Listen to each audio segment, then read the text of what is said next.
وبركاته.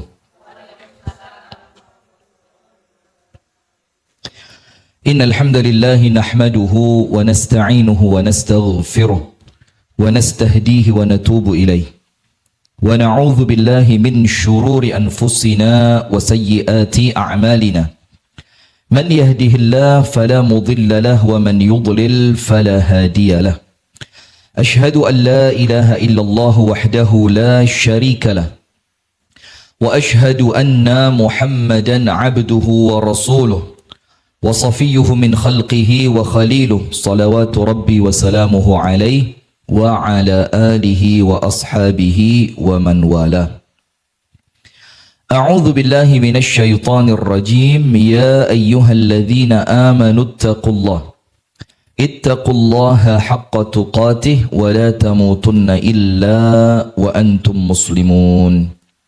اللهم أنت ربي لا إله إلا أنت خلقتني وأنا عبدك وأنا على عهدك ووعدك ما استطعت أعوذ بك من شر ما صنعت أبوء لك بنعمتك علي وأبوء بذنبي فاغفر لي فإنه لا يغفر الذنوب إلا أنت. اللهم إنا نسألك علما نافعا ورزقا طيبا وعملا صالحا متقبلا آمين يا رب العالمين. أما بعد.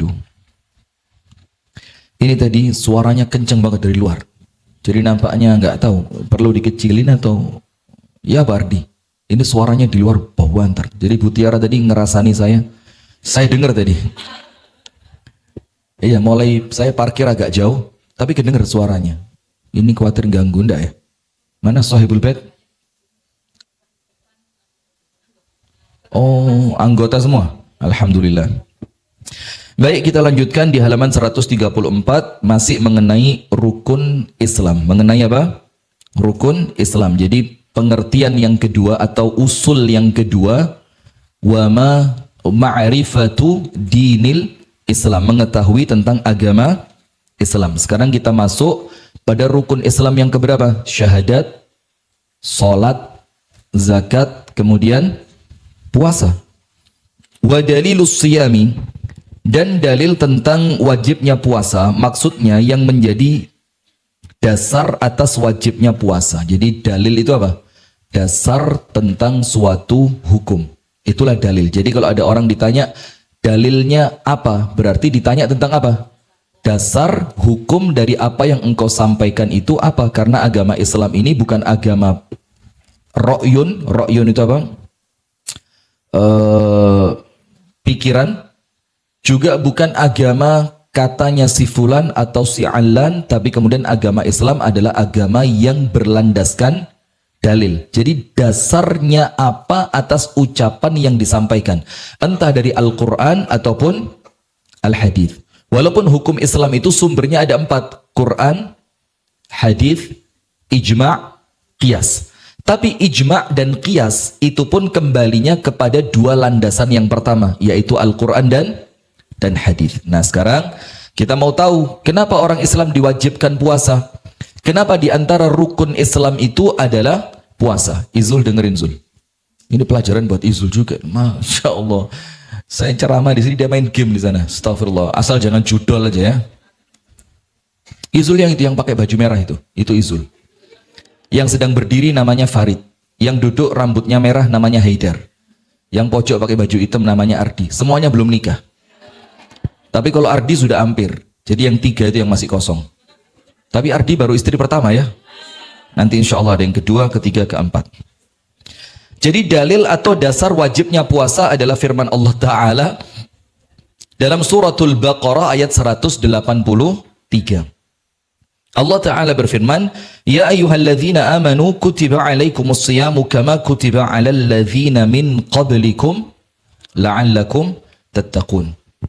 Wahai orang-orang yang beriman, ini dalil wajibnya puasa, sehingga kita ngerti apa yang menjadikan kita harus puasa. Karena ada dalil perintahnya secara langsung di dalam Al-Quran, surah Al-Baqarah ayat 183, wahai orang-orang yang beriman, Diwajibkan atas kalian berpuasa sebagaimana diwajibkan atas orang-orang sebelum kalian agar kalian bertakwa. Firman Allah sebagaimana diwajibkan atas orang-orang sebelum kalian mengandung beberapa faidah. Jadi kalimat kama kutiba 'alal ladzina min qablikum itu mengandung beberapa faidah. Nomor satu, mengapa Allah menyebutkan kama kutiba 'alal ladzina min qablikum? Ini menunjukkan pentingnya ibadah puasa. Di mana ibadah puasa tersebut bukan hanya diwajibkan kepada umatnya Nabi Muhammad, umat yang terakhir. Tapi juga karena saking pentingnya puasa ini, Allah telah mewajibkannya bahkan kepada umat-umat sebelum umatnya Nabi Muhammad. Dan ini menunjukkan bahwa puasa itu sangat dicintai oleh Allah. Karena begini, ma taqarraba ilayya 'abdi bi syai'in ahabba ilayya mimma aftaradtuhu 'alaihi. Tidak ada ibadah yang dilakukan seorang hamba yang paling Allah cintai kecuali ibadah yang hukumnya wajib. Nah, kenapa Allah wajibkan? Justru karena Allah sangat mencintainya. Karena Allah sangat mencintai, maka Allah menginginkan semua hamba melakukannya. Nah, supaya mengikat, supaya semua hamba itu terikat untuk melakukannya, maka oleh Allah hukumnya dijadikan wajib. Karena kalau sunnah, ada keluasan, boleh dilakukan, boleh ditinggalkan. Ibu-ibu tahu hukum taklifi? Al-hukum at-taklifi.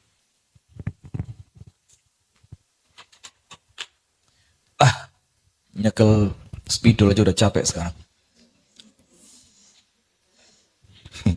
Sombong amat ya.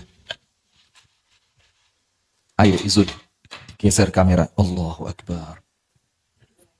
Agak grogi saya di depan ibu-ibu sekarang. Kalau jatuh ketiga kali dapat kain payung cantik. Al-hukmu at-taklifiyu. Hukum taklifi. Taklifi itu apa? Taklifi itu artinya hukum yang membebani manusia. Taklif, mukallaf. Mukallaf itu apa? Seorang manusia yang sudah terkena hukum. Wes kena hukum, wajib segala macam. Tidak boleh begini, harus begini. Tidak boleh memakai ini, harus memakai ini. Itu namanya hukum taklifi. Hukum yang membebani manusia. Apa? Beban. Dalam ilmu fikih, hukum taklifi itu ada berapa? Ada 5. Nomor 1, wajib. Apa? Wajib. Nomor 2, sunnah. Nomor 3, mubah. Nomor 4, kok ada suara laki-laki? Oh, makruh. Yang terakhir, haram. Ini namanya semuanya hukum apa? Taklifi. Hukum al-hukmu at-taklifi. Dalam ilmu fikih ada hukum yang membebani. Artinya membebani kita untuk melakukan atau meninggalkan. Nah, yang pertama apa? Wajib. Salah satu di antara pengertian wajib,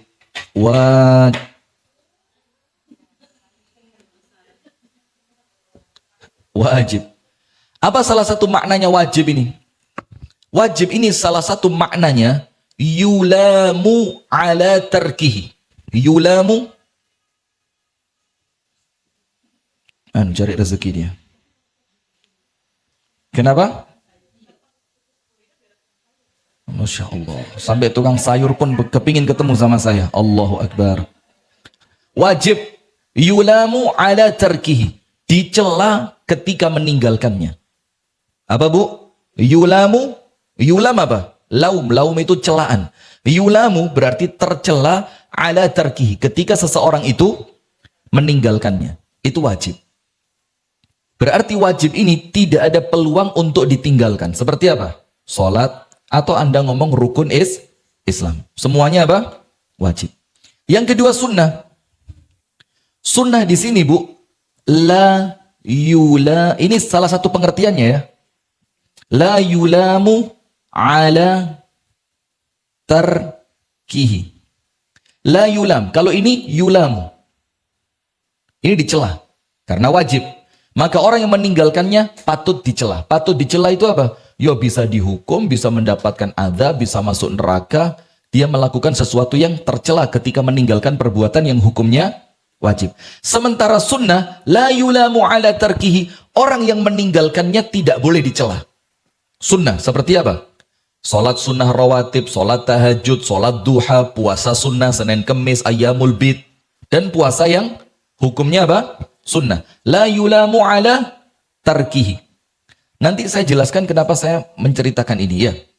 Yang ketiga mubah. Mubah itu tidak ada hukumnya. Tidak ada perintah, juga tidak ada larangan. Tapi perkara mubah ini sesuatu yang berkaitan dengan kelangsungan hidup manusia. Kerja, mandi, makan, tidur, apalagi? Istirahat, olahraga. Kapan dia menjadi mubah, wajib, sunnah, makruh, haram?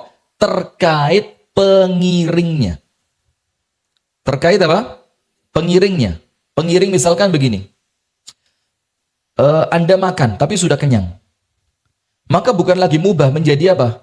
Makruh. Menjadi makruh. Anda tidak mau makan. Sampai Anda hampir pingsan. Maka saat itu makan untuk Anda menjadi apa? Wajib. Nah, maka tidak dihukumi secara zatnya, tapi apa? Pengiringnya. Nah, termasuk apa? Contohnya kalau benda seperti gampangane pisau. Pisau itu dihukumi apa? Boleh atau terlarang? Tidak boleh, tidak juga terlarang. Tergantung pisau itu dibikin untuk apa? Kalau bikin pisau untuk membunuh orang, nah maka itu urusannya di sini. Yang berkaitan dengan kelangsungan hidup seorang manusia. Nah sekarang makruh. La yulamu ala fi'lihi. La yulamu ala fi'lihi. Atau boleh dibilang di sini ala fa'ilihi. Tidak tercela dilakukan. Tidak boleh mencela orang yang melakukan perbuatan makruh. Atau tidak tercela orang yang melakukannya. Itu makruh. Nah, baru yang haram ini, yulamu ala fa'ilihi. Atau ala fi'lihi. Dicela orang yang melakukannya. Maka Anda kalau mau ngomong sebaliknya, wajib lawannya apa? Haram. Sunnah lawannya apa? Makruh. Nah sekarang begini Bu. Sekarang ini mulai muncul sesuatu yang menyempitkan hukum taklifi. Seakan-akan hukum itu cuma dua. Kalau tidak wajib, haram. Makruh itu seakan-akan tidak ada, sunnah itu seakan-akan tidak ada. Padahal kalau Anda mencela orang yang meninggalkan sesuatu yang hukumnya sunnah, lah kok sunnah ditinggalkan, terus orang yang meninggalkan Anda cela, berarti Anda menganggap sunnah ini seperti apa? Wajib. Padahal tidak. Karena syariat memberikan ruang dalam sunnah. Saya kasih contoh satu lagi. Supaya Anda jelas. Supaya agama itu terasa luas, tidak terasa sempit. Begini. Innal halala bayyinun. Wa innal harama bayyinun. Wa ma bainahuma umurun mushtabihatun. Yang halal jelas, yang haram juga jelas. Tapi ada satu ruang di antara halal dan haram yang di dalam syariat diberi ruang yang namanya apa? Mushtabihat. Atau kalau bahasa kita syubhat. Apa? Syubhat. Nah, berarti memang syariat itu memberikan ruang, Bu. Ada sesuatu yang hukumnya tidak jelas. Nah, tapi kemudian dalam perkara yang tidak jelas ini, orang yang memaksakannya harus jelas haramnya atau jelas halalnya, itu malah keliru. Karena syariat memberikan ruang ada perkara-perkara yang memang apa? Syubhat. Nah, maka dari sini Bu, memang ada. Nah, tapi di perkara syubhat ini adalah ujian untuk manusia. Apa ujiannya? Barang siapa meninggalkan yang syubhat, faqad istabra'a li dinihi wa 'irdihi. Orang yang meninggalkan sesuatu yang masih meragukan, jani oleh apa gak yo? Halal atau haram? Ini uang halal atau uang haram? Di sini ujiannya. Tapi bukan kemudian menjadi jelas halalnya atau jelas haramnya. Apa ujiannya? Orang yang mampu meninggalkannya, maka dia telah menyelamatkan kehormatan agama dan dirinya. Faham enggak? Jadi jangan kemudian Anda tarik perkara syubhat kudu jelas harame, kudu jelas. Enggak bisa. Nah, tapi sekarang muncul di antara kita ini yang enggak boleh ada syubhat itu. Pokok syubhat tadi haram. Nah, sama seperti ini. Perkara sunnah yang oleh syariat diberikan keluasan untuk boleh dilakukan dan tidak masalah ketika ditinggalkan, ini menjadi seakan-akan wajib. Nah, sama seperti ini, Bu. Ada perkara yang makruh. Seperti memanjangkan celana atau untuk laki-laki, ya kain di atas, bukan di atas, di bawah. Di bawah mata kaki. Ini makruh ketika dia ada unsur kesombongan. Nah, maka kalau yang makruh ini dibawa kepada yang haram, maka dia seakan-akan bikin hukum yang baru. Seakan-akan dia menganggap yang makruh seperti haram. Karena makruh itu apa?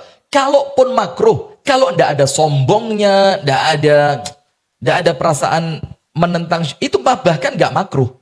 Makruh itu ketika muncul kesombongan, dan sombongnya yang haram. Nah, kalau dia bawa yang makruh ini pada yang haram, maka dia seakan-akan bikin hukum yang baru. Kalau ada orang melakukan makruh lah kok dicela, maka seakan-akan makruh itu seperti haram. Padahal agama itu luas. Ono makruh yang di sini pilihan. Kalaupun harus dilakukan, yus gak popo. Wong dia bukan haram. Dan ada yang sunnah. Kalaupun terpaksa harus tidak dilakukan, ya ndak apa-apa. Karena hukumnya bukan wajib. Faham sampai sini, ibu-ibu? Nah, supaya apa? Agama itu betul-betul terasa luas. Gak kaku, nemen. Nggak kemudian agama. Awas sekali lagi. Ya, karena nggak boleh ngadep mic memang. Nah, paham ya? Nah, sekarang tentang puasa. Nah, makruh pun dibagi dua. Sunnah dibagi dua, makruh dibagi dua.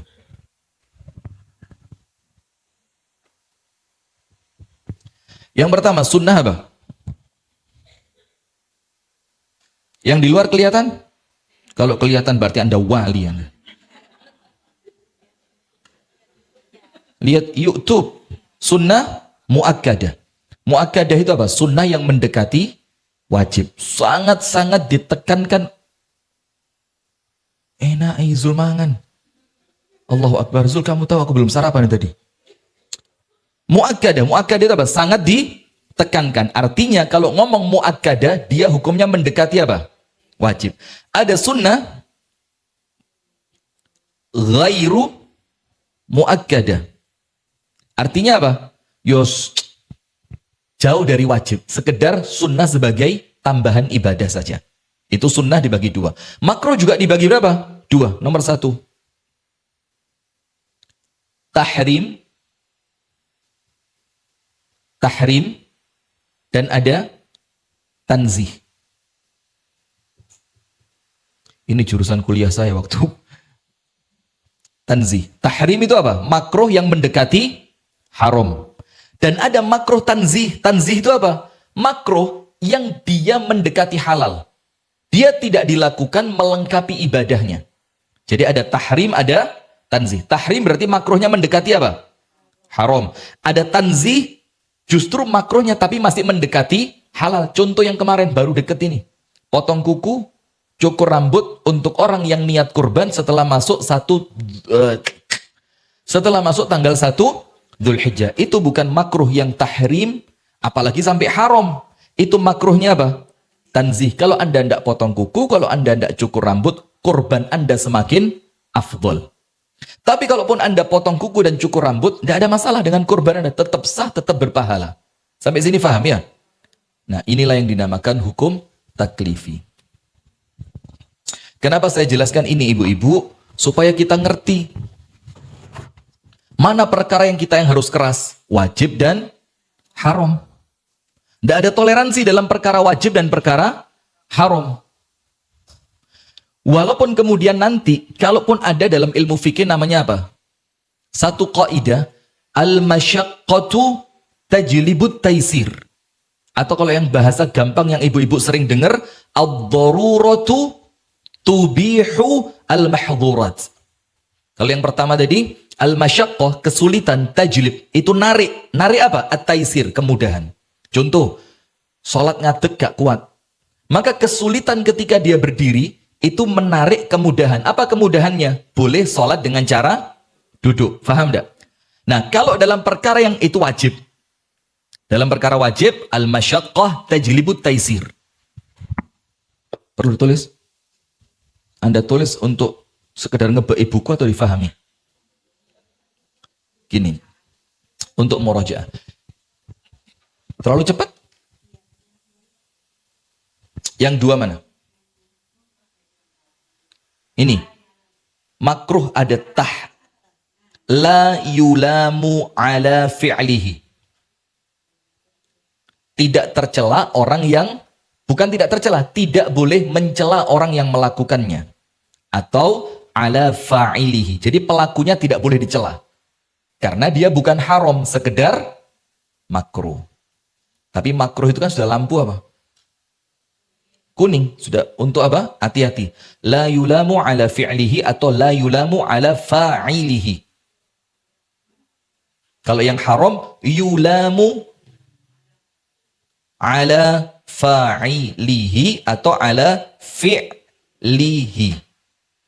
Dicela orang yang melakukannya karena diharamkan sama Allah. Kenapa kok dilakukan? Maka orangnya dicela. Dicela dalam artian bukan Anda yang mencela. Secara apa? Secara syariat orangnya dicela. Nah, makruh ada dua, tahrim mendekati haram, tanzih mendekati halal. Sebagaimana sunnah ada dua, muakkadah mendekati wajib, ghairu muakkadah tidak mendekati wajib. Yang mana?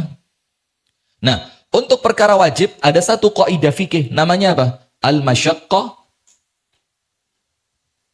Kalau gini saya kelihatan pinter ya. Tajlibu at-taisir. Al-masyaqqatu tajlibut taisir. Kesulitan narik kemudahan. Al-masyaqqah tajlibu at-taisir. Kesulitan itu narik kemudahan dalam perkara yang wajib.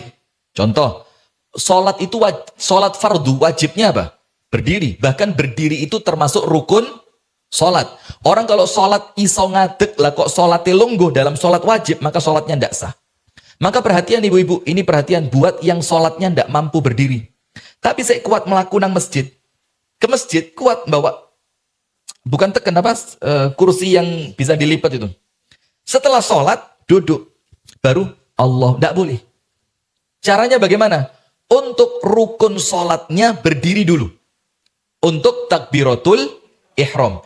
Baru setelah takbiratul ihram, dia boleh pulang. Boleh duduk. Setelah takbiratul ihram, dia boleh duduk. Apa namanya? Kok saya lupa? Kombucha, luar biasa. Al-masyaqqah. Nah, maka perkara wajib pun Bu, Islam itu gak kaku banget. Ada satu kaidah, kesulitan itu menarik kemudahan. Jadi kalau wajib saja oleh syariat masih diberi kelonggaran, lalu terus kenapa kita sing kaku-kakuan? Untuk yang haram, kenapa? Maka saya tidak seberapa seret live ini. Saya kalau live itu rotok ngerem. Iya, tidak berani saya ngomongin MBG, tidak berani kalau live itu tidak berani. Sudah dipecat ya? Pulang haji loh padahal. Itu paling pas di Arafah gak ndonga paling ya. Astagfirullah, astagfirullah, astagfirullahaladzim. Sudah. Untuk yang haram, haram itu kan saklek. Sebagaimana sakleknya apa? Wajib. Wajib saja yang saklek itu masih ada keringanan. Haram saklek masih ada keluasan. Apa keluasannya? Ad-daruratu tubihu al-mahdurat.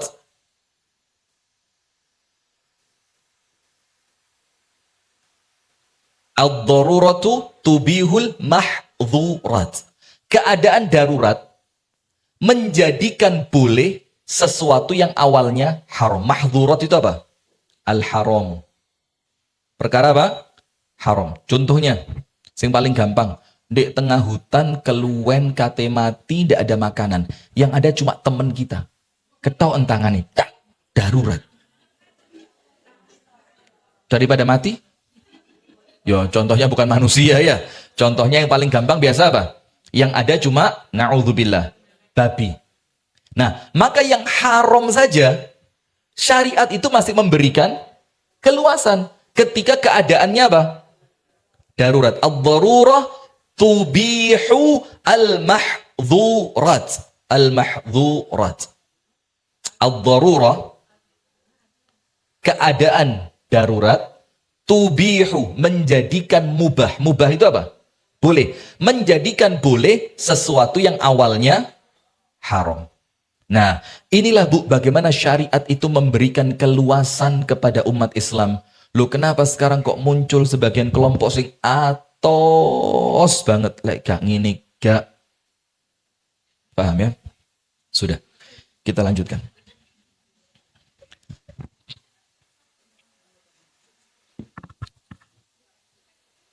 Yang mana, yang mana, yang mana? Anda jangan diskusi sendiri, sesama tidak ngerti kok diskusi. Keadaan darurat menjadikan boleh sesuatu yang awalnya, ya sudah.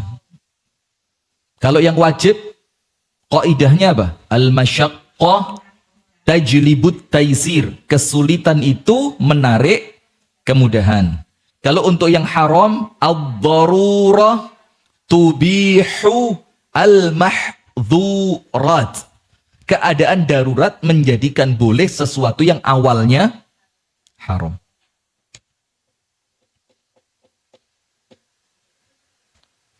Enggak, saya rasa ini kan pengulangan aja ya. Sesuatu yang tidak seberapa susah kan. Wajib, sunnah, mubah, makruh, dan haram. Wajib itu apa?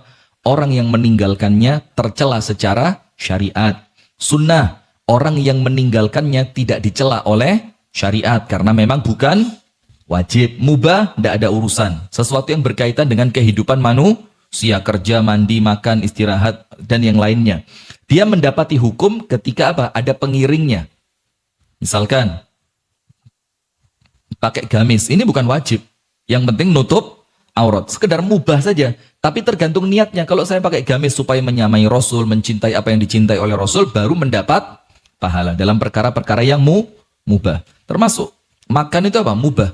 Tapi diniatkan. Niatnya apa? Supaya makan, diniati supaya nanti ibadahnya menjadi kuat. Tubuhnya, kesehatannya terjaga. Maka mendapatkan pahala. Makruh, la yulamu ala fa'ilihi. Orang yang melakukannya tidak tercela karena memang dia bukan haram. Baru kalau haram yulamu ala fa'ilihi.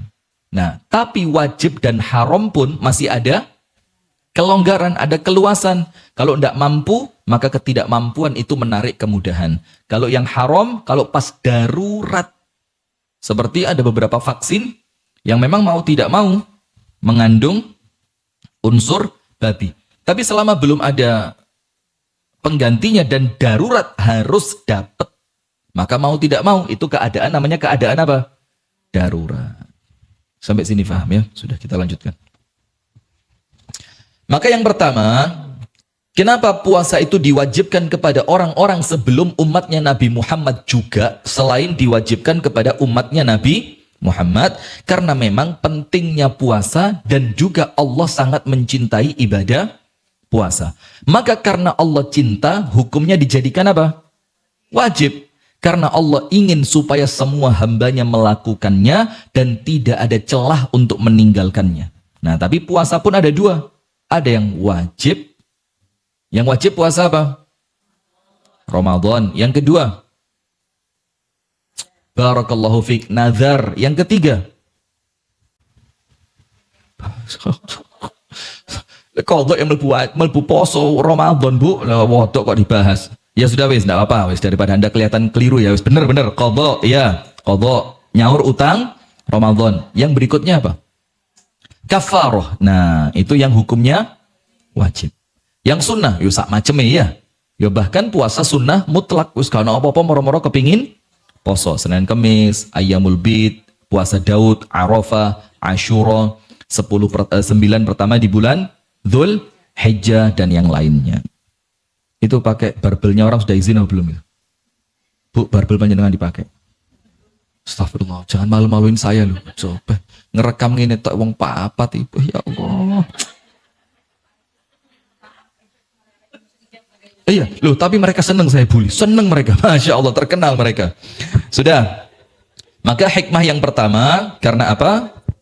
Diwajibkan kepada orang sebelum kita, karena memang puasa itu penting. Banyak keutamaannya, menghindarkan dari api neraka, dapat mencegah dari perbuatan dari kungkungan hawa nafsu, orang yang perutnya kosong, akalnya cerdas, itu banyak hikmahnya. Yang kedua, kenapa Allah katakan diwajibkan pula untuk orang-orang sebelummu? Yang kedua, faidahnya adalah keringanan yang diperoleh umat Nabi Muhammad, yang mana puasa tidak hanya diwajibkan atas mereka sendiri. Nah, paham nggak jadi? Jadi sesuatu itu digendong bareng, terasa lebih ringan. Maka Allah itu seakan-akan tidak membebani umatnya Nabi Muhammad saja. Tapi ini pun Allah wajibkan kepada umat sebelum umatnya Nabi Muhammad. Sehingga kita merasa lebih apa? Ringan.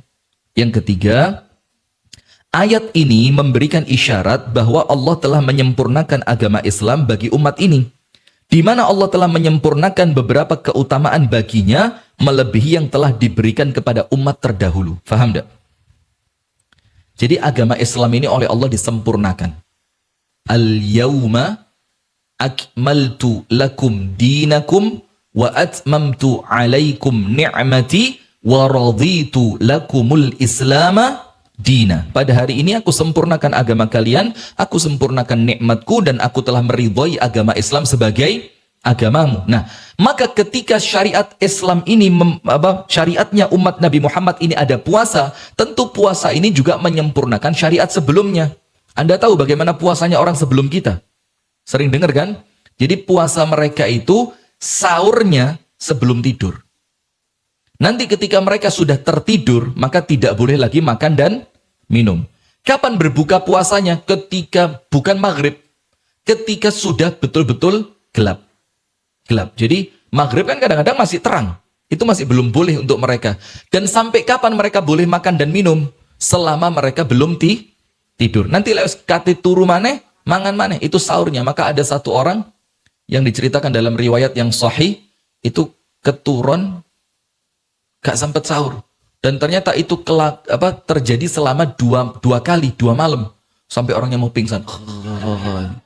Maka umatnya Nabi Muhammad oleh Allah diberikan keringanan. Dan keringanan ini adalah penyempurnaan dari syariat puasa umat yang sebelumnya. Kemudian, footnote yang ke-34. Ya ayyuhalladzina amanu kutiba alaikumus siyamu kama kutiba alal ladzina min qablikum la'allakum tattaqun. La'allakum tattaqun, agar kalian bertakwa. Ya Allah. Artinya dalam ayat ini Allah menjelaskan hikmah ibadah puasa. Allah menjelaskan apa? Hikmahnya. Apa hikmahnya? La'allakum tattaqun. Nah, ibu-ibu lihat. Masih ingat pelajaran saya dulu pertama masih di Dewan Daru. Ada illah, ada hikmah. Ada illah, ada hikmah. Tahu bedanya? Hukum itu ada karena illah atau karena hikmah. Nah, begini. Sudah selesai nih? Jadi supaya Anda tahu, hikmah puasa itu apa? Agar kalian bertakwa. Sekarang, kalau ada orang puasa lah kok tidak bertakwa, apakah dia tidak perlu puasa? Contoh, sholat. Inna sholata tanha anil fakhsya'i wal munkar. Salat itu mencegah orang yang melakukannya dari perbuatan keji dan munkar. Kalau ada orang salat, ternyata tetap tidak bisa mencegah dirinya dari perbuatan keji dan munkar. Apakah kemudian dia tidak wajib salat? Padahal hikmahnya salat mencegah dari perbuatan keji dan munkar. Sebagaimana hikmahnya puasa menjadikan orang yang berpuasa itu menjadi orang yang bertakwa. Apakah kalau tidak jadi takwa, apakah dia tidak wajib puasa? Tidak, karena itu hikmah, bukan illah. Nah, sekarang begini, saya tulis lagi ya. Tapi sebentar.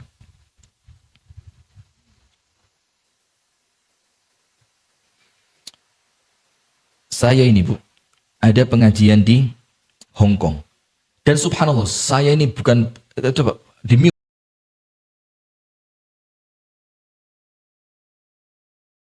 matiin, semua terus terbuka. Endingnya saya tidak mau berangkat.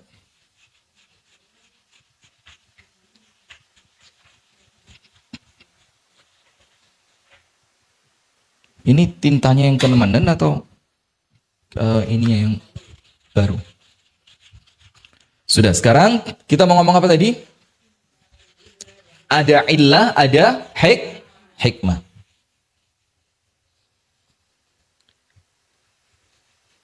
Hukum itu tidak berkaitan dengan hikmah. Ada hikmah ataupun tidak ada hikmah, selama ilahnya ada, maka hukum tetap berlaku. Nah, cuma banyak orang salah paham. Seperti contohnya safar. Loh, zaman biyen oleh jamak kosor gara-gara masjidnya jarang. Angel golek nggon sholat. Akhirnya diadakan jamak dan kosor. Saiki loh, masjid akeh, rest area banyak.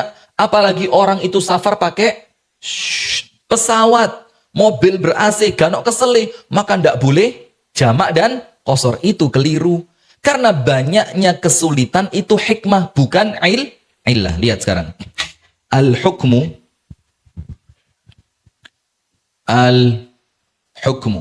yaduru ma'al illati wujudan. Kok ada yang ngerti?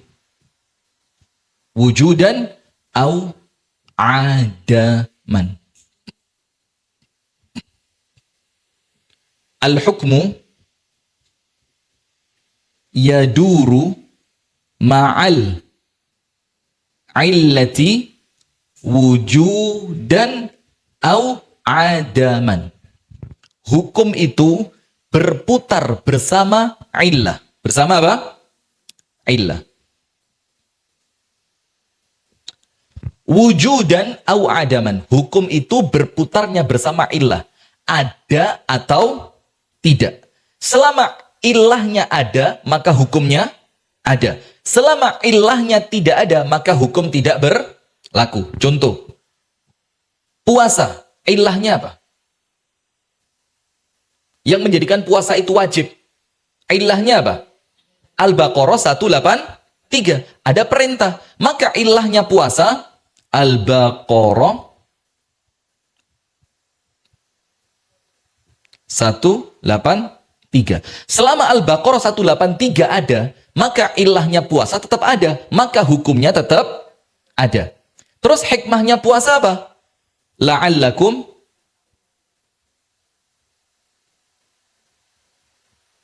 tattaqun. Sekarang ini hikmah. Hikmah.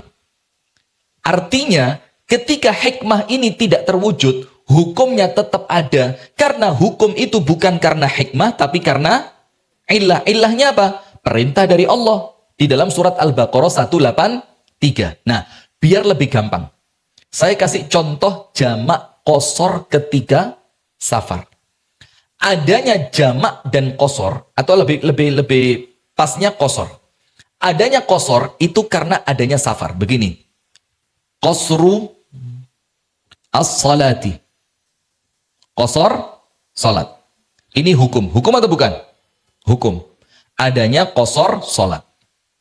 Ilahnya apa? Safar. Ilahnya safar. Ini hukum. Ini illah. Ini hukum, ini illah. Nah, sekarang hikmahnya qasar apa? Kok Allah itu memberikan keringanan boleh qasar salat? Hikmahnya masyaqqah. Masyaqqah itu apa? Kesulitan. Karena adanya kesulitan, ini hikmah. Diadakannya oleh Allah, boleh salat itu di qasar. Tapi ilahnya qasar bukan kesulitan, tapi apa? Safar. Berarti selama safar itu masih ada, maka qasar itu tetap boleh, tetap ada. Walaupun hikmahnya sudah tidak ada. Faham? Allahumma sholli ala Muhammad. Understand? Are you sure? Tidak yakin saya. Maka ini kaidahnya. Ikulah sabun cuci, surf. Ini kaidahnya. Al-hukmu, hukum itu ada, yaduru ma'al illah. Berputar bersama illah. Tahu? Bersama apa? Illah. Wujudan ada, au adaman, atau tidak ada. Kalau illahnya ada, hukumnya ada. Kalau illahnya tidak ada, maka hukumnya tidak ada. Bukan berbicara tentang apa? Hikmah. Hikmah itu apa? Apa sih hikmah? Contoh, babi. Halal haram. Anda tahu Ustadz Felix? Siapa lagi yang baru ketemu saya kemarin? Lah, bukan. Yang pernah makan babi. Astagfirullah. Lupa saya sekarang. Kok Felix itu bilang, tidak ada daging yang pernah saya makan mengalahkan lezatnya babi. Felix. Mana? Zoomnya mana? Hati-hati. Sudah? Sekarang, hikmahnya babi itu diharamkan apa? Hikmahnya. Cacing pita. Katanya orang yang suka makan babi, wataknya bakal seperti babi. Tidak punya sifat, cemburu, segala macam. Itu hikmah. Kalau hikmahnya hilang, apakah babi menjadi halal? Enggak. Contoh, cacing pita. Sekarang ada suntikan anti munculnya cacing pita. Dan sekarang ada cara memasak babi agar cacing pitanya betul-betul mati syahid sempurna. Masya Allah. Kok bisa cacing pita mati syahid? Bisa mati sempurna sehingga tidak mendatangkan mudarat untuk mereka yang memakannya. Itu kan hikmah. Sementara ilahnya diharamkan babi, itu bukan hikmah. Ilahnya apa? Ayat Al-Quran. Di mana Allah mengharamkan yang namanya khinzir. Lahmal khinzir. Nah, maka selama ayatnya masih ada, walaupun hikmahnya sudah hilang, maka hukumnya tetap ada. Nah, itu loh yang ibu-ibu perlu ngerti. Hukum itu berputar dengan illah. Jadi jangan sampai ketipu. Enggak angel kok, mungkin di Surabaya loh, terus area akeh. Apa meneh Ustadz lenang Surabaya numpai helikopter. Loh, ini bukan masalah helikopternya. Ini masalah safar, bukan? Safar. Selama dia safar, maka hukumnya tetap ada. Faham ibu-ibu sekalian? Sip. Saya rotok pinter gitu loh. Gak usah teman-teman, gak apa. Rotok gak apa. Silakan. Barakallahu fiik. Ini perkara yang lain lagi. Baru dibilang safar dengan standar apa? Apa standarnya perjalanan itu dibilang safar? Yang pertama, di dalam fikih Al-Imam Asy-Syafi'i. Al-Imam Asy-Syafi'i mengatakan, safar itu patokannya jarak. Patokannya apa? Jarak. 82, sekian kilometer. Diangeti, 83. Jadi daripada 82, sekian, katakanlah berapa? 83. Berarti Imam Syafi'i itu di dalam fikihnya pokok jalan sejauh 83 km maka sudah masuk jarak safar. Berarti boleh qasar. Boleh mengqasar sholat. Tapi ada syarat lagi. Safarnya tidak boleh safar untuk maksiat. Misalkan safar nonton final champion. Anda mau ngapain nonton final champion itu loh? Kuak-kuak duit. Nah, nanti dulu. Itu ada tidak boleh safar untuk maksiat. Safarnya harus safar dalam rangka kebaikan. Silaturahim, jenguk orang sakit, untuk mendatangi anak yang sedang di luar kota, macam-macam. Nah, kemudian dalam fikih Syafi'i diperbolehkannya qasar terbatas selama 3 hari 3 malam. Jadi dihitung berapa kali sholat, sehari berapa kali sholat? 3 kan? Itu kok iya ya apa sih? Masya Allah. Sehari 3 kali sholat kan? Iya. Iki sekatanya nyerah, iki pokok iya, timbang ngaruwat iki. Timbang la haula wala quwata illa billah. Sehari kok 3 itu loh Bu. Sehari 5. Nah, berarti Anda hitung, Anda sudah dapat 15 kali sholat. Anda sudah dapat 15 kali sholat. Berarti sholat yang ke-16 sudah tidak boleh lagi qasar dalam fikih Imam Syafi'i. Nah, sementara dalam fikih Imam Ahmad bin Hambal, safar itu tidak ada ketentuan jarak. Hanya diambil al-urfu fil ummah. Keumuman di suatu masyarakat, orang itu dianggap safar ketika apa? Bukan jaraknya. Dalam fikih Hambali dikatakan keumumannya dua.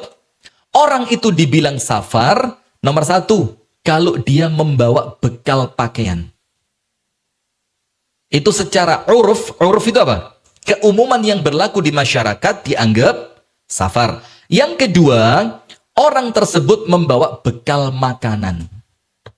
Berapapun jaraknya. Masih turun sampai 80 kilo. Apalagi di zaman dulu kan. 30 kilo di zaman dulu, Bu. Oh, itu udah kayak jauh banget. Maka kalau harus ngikutin Imam Syafi'i 83, terlalu berat. Dan dalam fikih Hambali tidak ada batas maksimal hari. Selama masih ada niat untuk pulang, dan dia tahu di tempat tersebut dia hanya sementara. Nah, seperti kita di dunia ini apa? Sementara, ya sudah, kosor terus saja. Ngawur lah. Nah, sudah. Ketika Anda safar, misalkan Anda ke Malang Bojonegoro safar. Malang Bojonegoro itu apa? Safar. Lebih dari 100 bahkan kan? Nah, Malang Kasembon ya belum dong. Malang Kasembon itu Kasembon Batu 43, Batu sini cuma 12. Berapa 43 tambah 12? 55. 43 tambah 12. Iya, 55. Di tengah-tengah ada pawai karnaval. Enggak, maksudnya apa? Oh, macet enggak dihitung. Lamanya itu enggak dihitung. Yang dihitung jaraknya, bukan lamanya. Orang Malang Batu bisa jadi 2 hari loh. Mandek saya di Beijing nginep di hotel. Bisa jadi 2 hari. Jadi yang dihitung bukan lamanya, tapi apa? Jaraknya. Kenapa dalam fikih Hambali tidak ada batas waktu? Artinya batas waktu selama 3 hari, hari keempat sudah tidak boleh lagi qasar. Karena ada hadis di dalam riwayat yang sahih, itu Rasulullah pernah keluar kota Madinah untuk perang, bahkan lebih dari 2 pekan. Dan setiap kali sholat, Nabi Muhammad tetap qasar. Lebih dari 2 pekan. Pekan itu minggu-minggu, Bu. Lebih dari 2 minggu, saya khawatir Anda tidak ngerti. Maka kan ada akhir pekan. Maksudnya apa? Akhir minggu. Ada kalimat per pekan. Apa per pekan itu? Pasar, loh, ada kaitan, loh, dikira saya bohong, dikira tak atik gaduk. Temenan ini, kenapa dibilang per pekan? Karena di zaman dulu roto-roto pasar itu ramai hari Sabtu dan Minggu. Lah, maka dibilang per pekan. Loh, kenapa kok isu-isu sedang pasar? Per pekan. Per pekan itu pas rame-rame ini, Anda tidak ngerti. Per pekan tidak ngerti. Anda kapan tidak bingung Anda? Anda bingung terus Anda. Sudah, maka itu. Kemudian lagi, mumpung sekalian jamak kosornya. Ada 3, ada jamak, ada kosor, ada jamak kosor. Yang paling sering Rasul lakukan kosor. Tanpa jamak. Jadi sholat zuhur tetap di waktu zuhur, tapi rokaatnya cuma 2. Sholat asar tetap di waktu asar, tapi rokaatnya cuma 2. Maghrib tetap di waktu maghrib, isya tetap di waktu isya, yang awalnya 4 cuma jadi 2. Walaupun boleh menjamak dengan kosor. Rokaatnya dipotong dari 4 jadi 2, dan sholatnya 2 sholat digabung di 1 waktu. Itu namanya jamak kosor. Nah, kalau jamak tok tanpa kosor, itu luas. Orang sakit boleh jamak walaupun tidak boleh kosor. Zuhur asar, apalagi yang pakai pempes, maaf ya. Kalau yang pakai pempes biasanya caranya begini. Menjelang zuhur dibersihkan badannya orang yang sakit itu.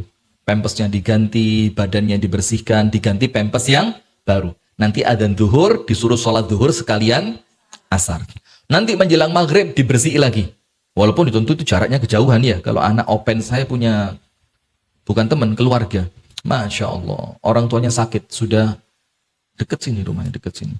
Tapi Masya Allah, bersih orang tua yang sakit itu. Bahkan pempes itu diganti tanpa harus buang air segala macam. Kalau sudah Kelihatan orang tuanya gelisah, diganti. Walaupun kadang-kadang pempesnya masih kering. Bersih betul, Masya Allah. Padahal petang tahun lebih. Iya, sudah 4 tahun lebih, Masya Allah. Dari itu ujian. Tapi kalau sukses, ya insya Allah surga ya. Maka memang ujiannya kadang-kadang gak tentu. Saya ngomong apa tadi? Nah itu kalau jamak ya. Jamak, sakit boleh jamak. Bahkan dalam mazhab Imam Ahmad bin Hambal, tukang masak yang ketika masakannya ditinggal bakal rusak dan melewati waktu sholat, boleh dia menjamak sholat. Bahkan timbang gak sholat manten sing wis kadung dipaes. Ngerti paes? Yang terlanjur di make up. Biasanya nanti resepsinya setelah Isya. Anda tahu itu make upnya mulai jam berapa? Iya. Saya pernah diundang jamaah deket saya di Bandung. Acaranya akadnya jam 7 pagi. Itu jadwal paesnya, saya kan dikasih rundown acara. Itu mulai jam 2 dini hari. Gantian. Jam 2 keluarga besan. Nanti 4:30 keluarga kemanten pria. Masya Allah. Saya pikir, ya apa subuhan nih? Sementara subuh kan tidak bisa jamak ya. Jamak dengan duha ya ngawur. Apalagi jamak dengan zuhur. Nah, subhanallah. Nah, maka untuk yang semacam itu, dia boleh apa? Jamak. Apa dalilnya? Ada hadis dalam kitab Bukhari Muslim. Rasul pernah menjamak 2 sholat. Bukan karena safar. Bukan karena hujan. Bukan karena perang. Dan bukan karena sakit. Jadi tiba-tiba moro-moro jamak saja. Nah, dijelaskan oleh Imam Ibnu Hajar Al-Asqalani rahimahullah, katanya apa? Ini menunjukkan keluasan Islam dan menunjukkan pentingnya sholat, tapi tidak boleh dijadikan kebiasaan. Lek bendino jamak maghrib isya, zuhur asar, bendino ya kayak orang Syiah Anda. Kayak orang Syiah itu sholatnya jam berapa? Zuhur itu disolati menjelang asar. Sehingga nanti selepas dia sholat zuhur, itu pas masuk waktu asar, digabung. Nanti maghrib dan isya begitu pula. Mepeng telur tok. Nah kalau Anda dijadikan kebiasaan, tidak boleh. Tapi kalau sekali, itu boleh. Ya tidak tahu saya kalau itu, saya kan tidak tanya. Loh, subuh saya cerita tok tadi, nyerita bahwa orang paes itu untuk acara jam 7 pagi, yo, ndak ada solusi, yo kudu sholat lah itu. Harus sholat. Yang maghrib tadi yang saya ceritakan, yang di paesnya jam 4 sore. Iya, harus ada wudhu dia. Sebelum di paes kudu wudhu sih. Sudah wudhu kemudian batal. Yo, mau ndak mau wudhu lagi karena ndak ada yang lebih penting dibanding sholat. Tukang paes yang ngamuk, oh, pecatan lah, paes bayar oh ya.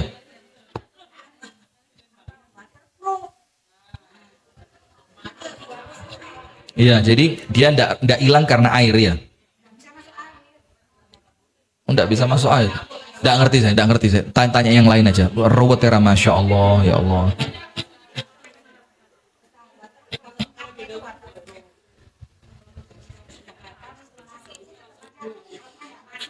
Iya. Saya kira waterproof itu kena air dia ndak luntur. Ternyata ndak bisa masuk ke dalam kulit gitu ya. Ndak ngerti saya. Nanti tanya yang biasa paes-paes itu.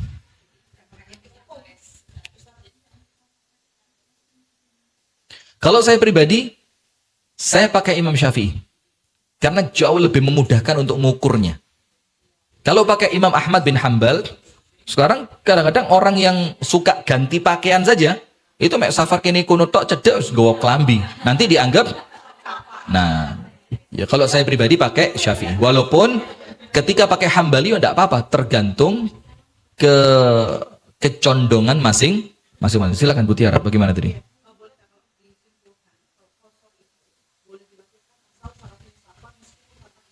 Betul, sip. Kalau jamak, yang penting repot titik oleh jamak. Bahkan Nabi pernah menjamak tanpa alasan apapun. Kata Imam Ibnu Hajar, itu untuk menjelaskan keluasan agama Islam dan termasuk menjelaskan pentingnya sholat. Jadi pas kepepet banget supaya tetap tidak meninggalkan sholat, wes karuan jamaan. Bahkan Rasulullah menjamak tanpa hujan, tanpa safar, tanpa sakit, tanpa perang. Faham tuh? Dan itu bedanya di situ. Kalau jamak lebih luas, kalau kosor sebabnya lebih ketat. Tapi yang sering Rasul lakukan itu bukan jamak qasar, walaupun pernah. Tapi apa? Qasar di waktu sholat masing-masing. Pas safar.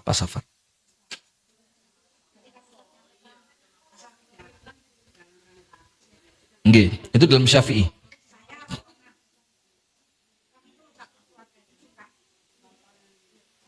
Nggih. Iya.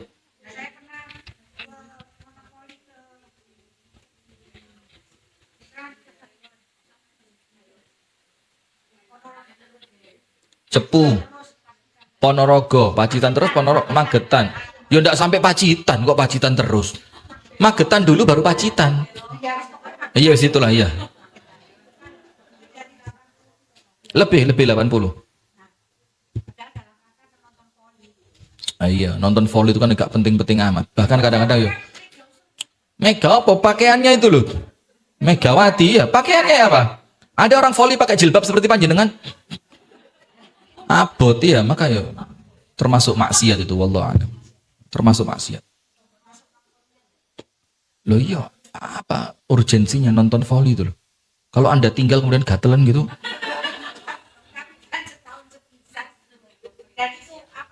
Yo banyak tobat aja lah. Kalau saklek temen-temen yo repot. Siapa yang bisa hidup ideal 100% itu siapa ya? Jadi yo sesekali kalau pas raja acara keluarga bahkan mute.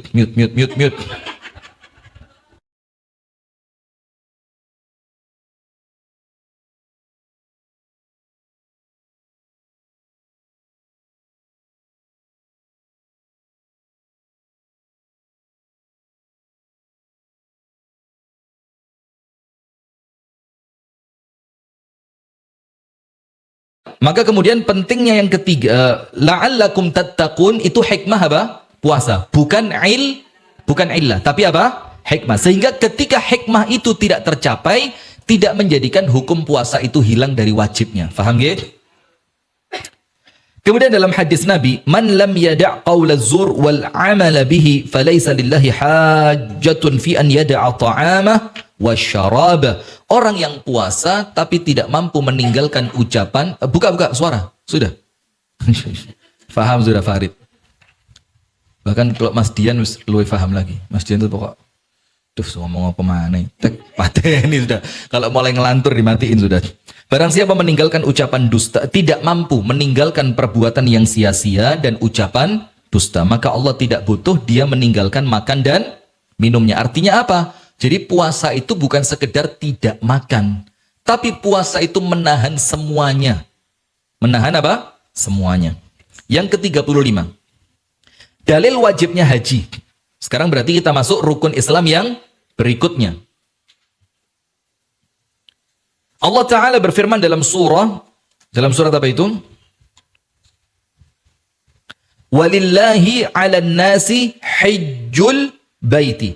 Dan adalah kewajiban untuk manusia terhadap Allah, yaitu apa? Menunaikan haji. Ayat ini turun pada di tahun 9 Hijriah.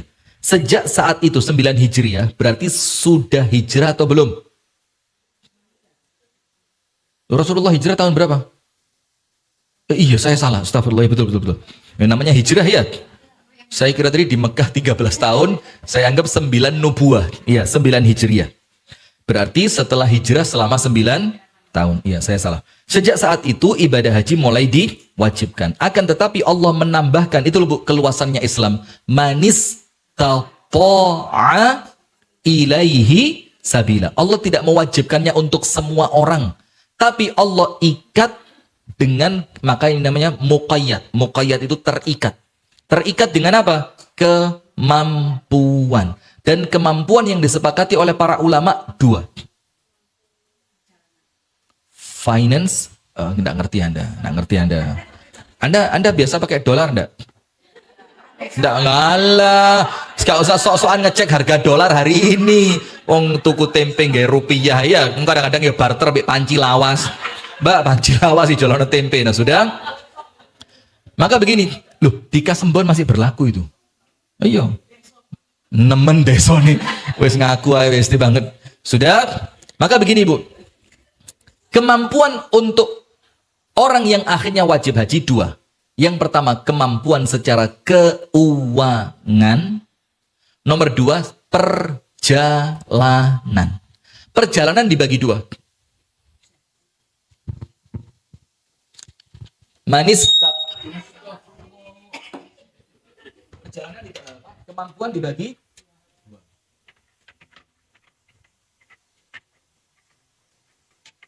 Ibu-ibu mau tahu enggak yang lebih gampang dihapus? Pakai kaca. Cuma agak berat, ya. Agak berat. Jadi kacanya di sini.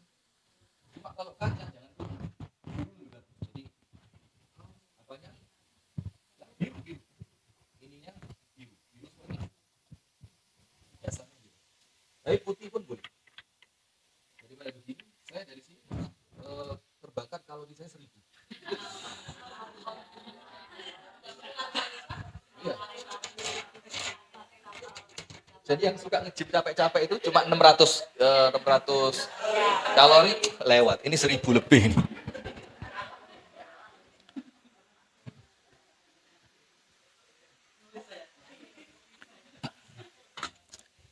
Manis tata'a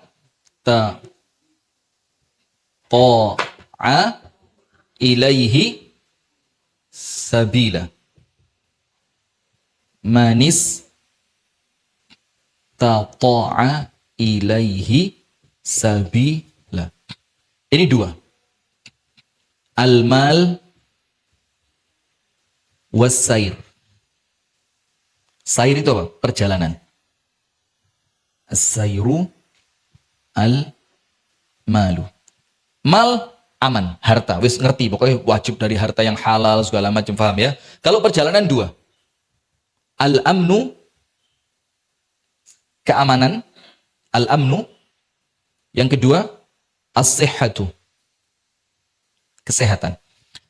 Ada orang punya uang, perjalanannya aman, tidak ada perang. Seperti sekarang perang apa? Yang mempengaruhi rute penerbangan. Iran kan?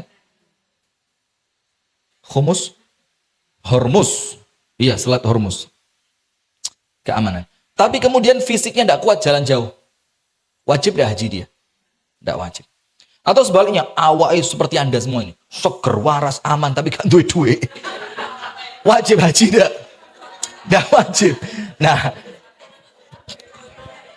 ya contohnya. Ya, sabar. Insya Allah tahun depan haji semua. Ya, amin.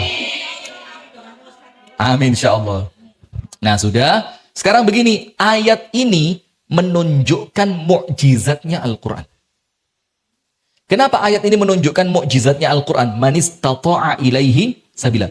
Ketika ayat ini turun, Islam itu belum kemana-mana. Baru Madinah. Tok. Sama Mekah, sebagian orang masuk Islam, tapi masih sembunyi-sembunyi saat itu. Artinya Madinah Mekah, bukan perjalanan yang berat. Pokok awake kuat, iso budal. Selama itu. Nah, tapi kenapa Allah mengatakan untuk yang mampu melakukan perjalanan? Karena Allah menunjukkan dengan ayat ini mukjizat Al-Quran, bahwa Islam itu akan sampai ke tempat terjauh dari Mekah. Yang melakukan perjalanan haji itu tidak semudah orang yang berada di kota Madinah. Nah, sampai termasuk Indonesia, termasuk Thailand, termasuk Filipina, Amerika, Eropa, Afrika. Nah, ini menunjukkan Allah itu sudah memberikan bisyarah. Bisyarah itu berita gembira. Bahwa Islam ini akan sampai ke penjuru dunia yang paling jauh. Sehingga mengadakan perjalanan haji ke mana?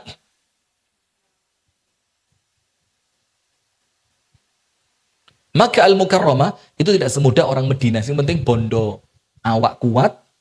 Bahkan tidak pakai kendaraan pun mereka bisa. Tapi fisiknya harus kuat. Tapi kalau orang dari Amerika jalan kaki, nah, tidak akan kuat. Walaupun sekarang yang mulai muncul 1-2 orang lah ya. Yang itu tentunya untuk salah satu kebutuhannya apa? Salah satu kebutuhan konten. Sudah capek saya, alhamdulillah. 1000 kalori lewat. Kayak ketambahan nulis ini tadi 1300.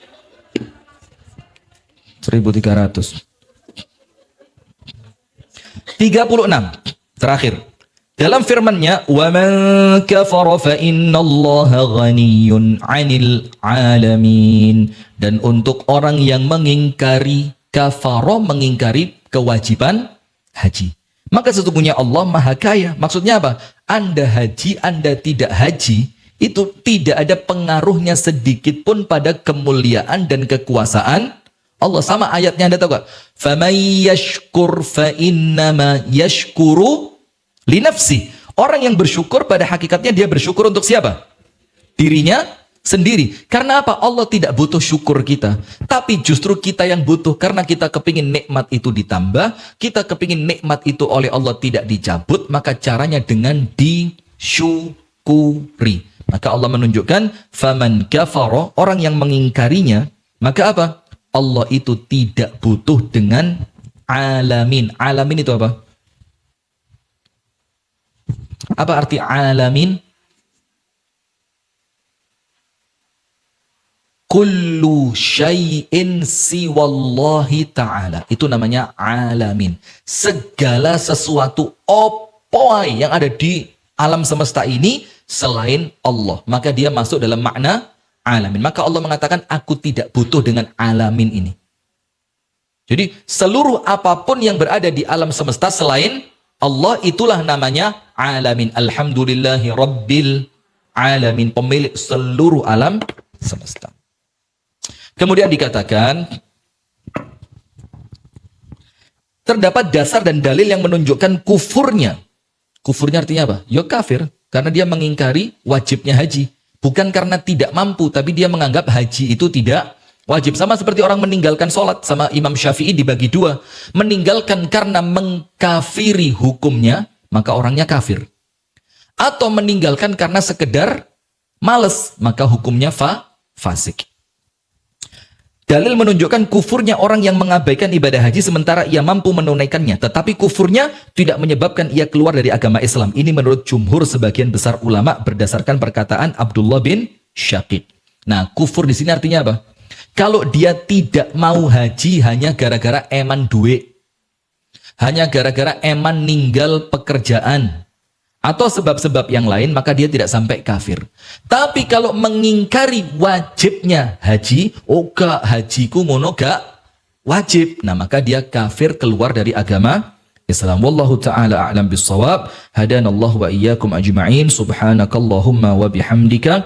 Ashhadu an la ilaha illa anta. Astaghfiruka wa atubu ilaik. Assalamualaikum warahmatullahi wabarakatuh.